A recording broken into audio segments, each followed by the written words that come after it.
Hello, I'm Erin Marcus, founder and CEO of Conquer Your Business, and I want to welcome you to Ready Yet?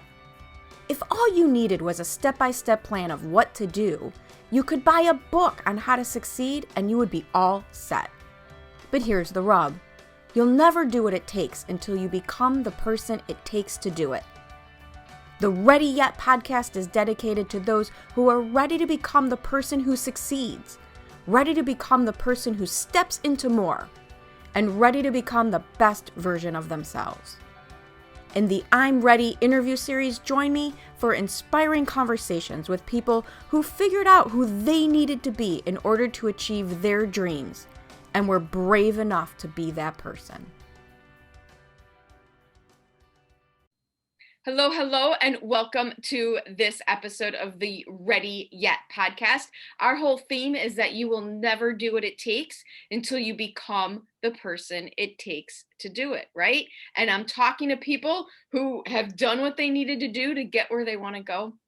I'm so excited for today's guest. Debbie Heiser has been in my mastermind that I met. I met Debbie in January. Randomly, because we both signed up for the same mastermind. And it's one of those situations where you look at somebody and you're listening to them talk and you're going, I am so different from this person, and she is absolutely amazing. Like, it's like watching the opposite of you almost. And not that we don't have the same opinions about things, but just the way that we kind of approach things and the way that we live our lives and our experiences have been pretty different. So I'm so excited for you to join me today. Why don't you give people a little bit more formal introduction as to who you are and what you do? Yeah, Erin, thank you so much. And I am really honored to be here. And you're one of my favorite humans. So it's really good to be able to spend some time with you. And as you said, we met back in January.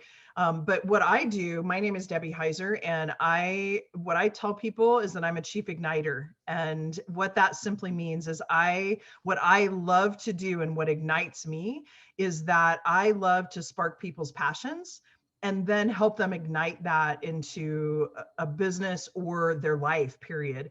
And I work both on the internal and the external game plan, and internally digging into some things and figuring out why we haven't done it before, because we're all smart women, men and women, but what's holding us back, what stops us from stepping in. And so that's kind of my specialty. And then we get into the nuts and bolts of business planning and all that kind of good stuff. So nice. And you know, the stuff you're talking about is a lot about what I talk about as well. But what I thought was so different about us that was intriguing to me was the spiritual background of it all.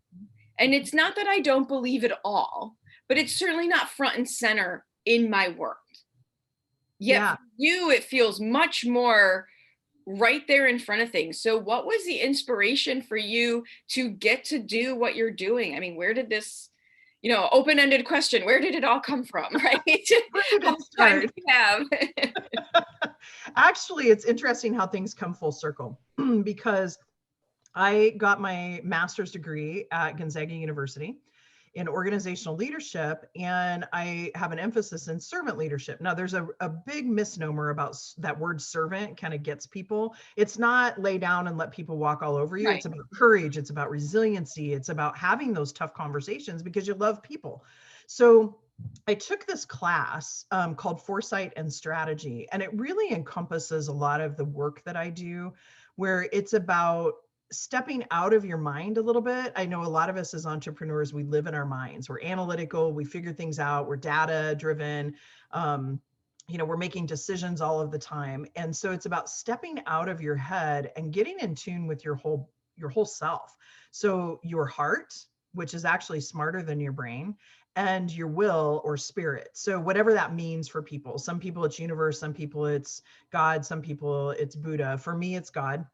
But it's about slowing down to speed up. Sure. And trying, really taking that time, because there's a difference between prediction and foresight. Like, I can predict based on where I live that there will be 4 seasons. Right. And because that happens every year and it's based on the past. Foresight is about leaning in and really looking towards the future. And then in some ways, and I say some lightly, but creating that future, right? So that foresight of what's happening.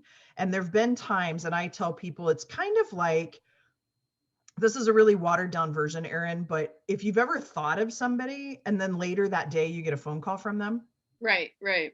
that's that collective wisdom and that connection, that's that intuitive foresight that tends to happen. So for me and my knowledge of this type of information, this type of teachings and studying is relatively new. I call my version of mindset street level mindset, Yeah.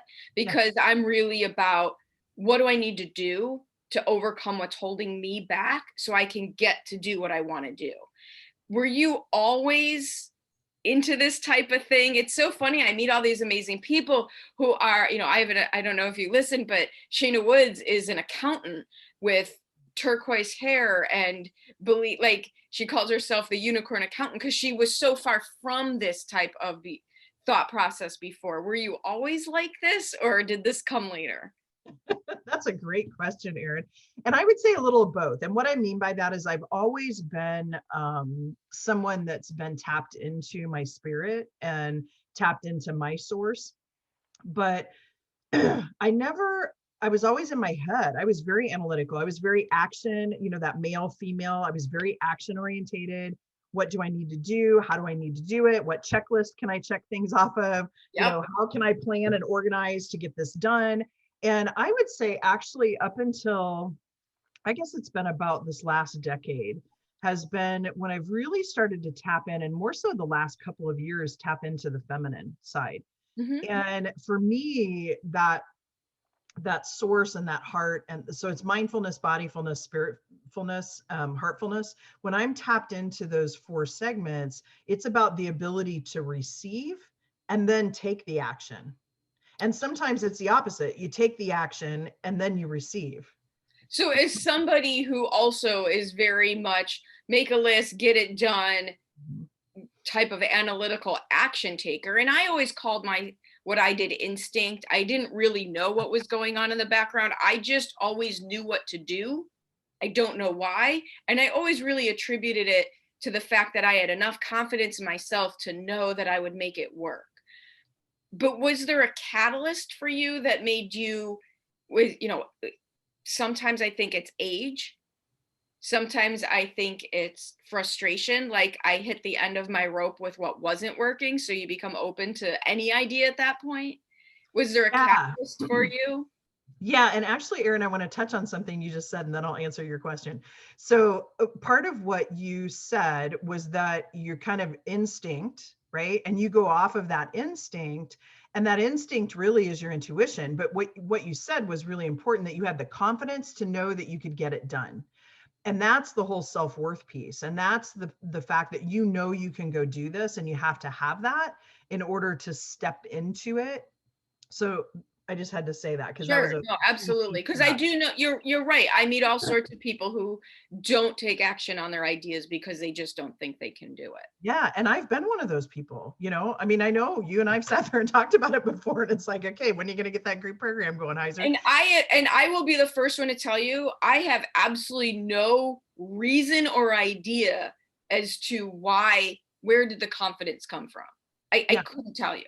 Yeah. Yeah. And who knows? That's a whole other conversation over a glass of wine between you and I. But when I look at the catalyst really was this class for 537. And what comes full circle is now I'm teaching that class. Right. And it's part of who I am and the makeup of who I am. And that started, I've always had this entrepreneurial spirit, even though I was in corporate. And so that class happened. And then honestly, there was a huge awakening. I know you've had Amira on your program. I know you and I both are in one of her programs. But I attended an Unstoppable Woman conference in 2018. And I know I've heard you say before on some of your podcasts, you just got tired of your own crap. Yes. And I was just tired of my own crap. And I go to this conference, and she says in this narrowed, like, what do you want? And then you try to, like, she goes, nope, what do you want? And I realized I wanted to step out from behind the mask. You talk a lot about the Midwest. I came from the Midwest. There is this like culture that you do what other people expect you to do. And I was just tired of that crap. And so that started this journey, and I've gone through a whole lot of things that required me to have some faith and required me to step into and have confidence. And honestly, Erin, it wasn't necessarily easy. I've been a confident person, but in corporate, I was super successful. But when you do step out, because I was doing this as a hobby, when you step out and do your own thing and you're your own entrepreneur, there are times the imposter syndrome, I mean, you're shaking your head too, where I had to surround myself with people that believed in me more than I believed in myself. Well, yeah, and one of my big things, what I say this all the time, so you brought it up, and I'm sure you've experienced it. Everything that makes you successful, not everything, but so much of what makes you successful in a corporate environment will just kill your efforts as an entrepreneur. It Yeah. just doesn't work. Yeah. Yeah. Sorry, I'm laughing because it took me 5 years as an entrepreneur to realize I didn't have to work 8 to 5 Monday through Friday. And if I wanted to go ski for 2 hours on a Monday morning, I could go frickin' ski. Oh my God, I had that same problem, except the business that I first started my first entrepreneurial journey had a weekend aspect to it. And it took me like 2 years before I finally just said, well, if I work the weekend, it really is okay to like take off Wednesday. And Yeah. you don't know what to do with yourself.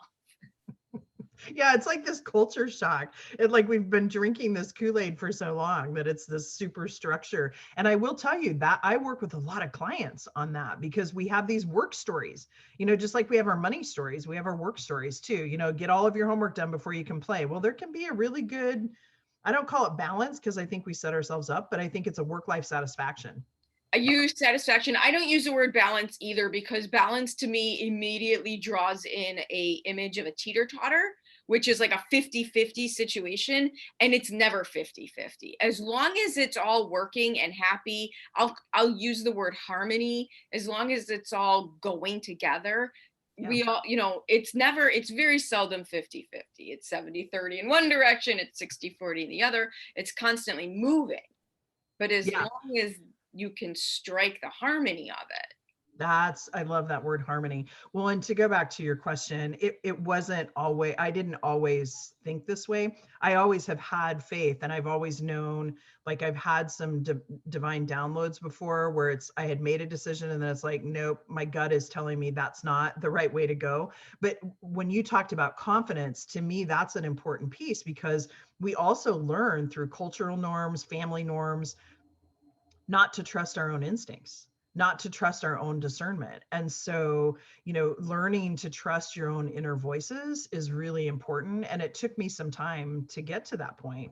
And now that I have, I mean, I, I love life. And yeah, last night I'm watching the Chiefs play the Raiders and grading papers at the same time. And I don't care because it's perfect.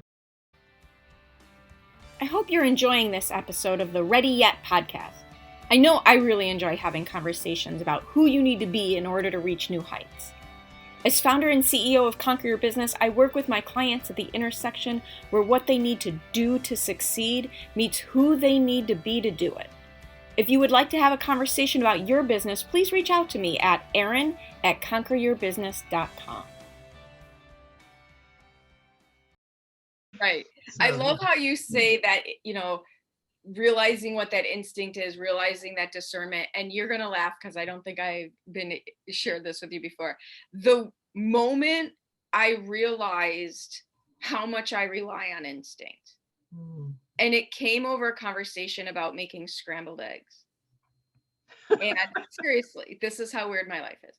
And I was with a boyfriend at the time, and he was extremely analytical, measuring, like way, way, way far on that side of things.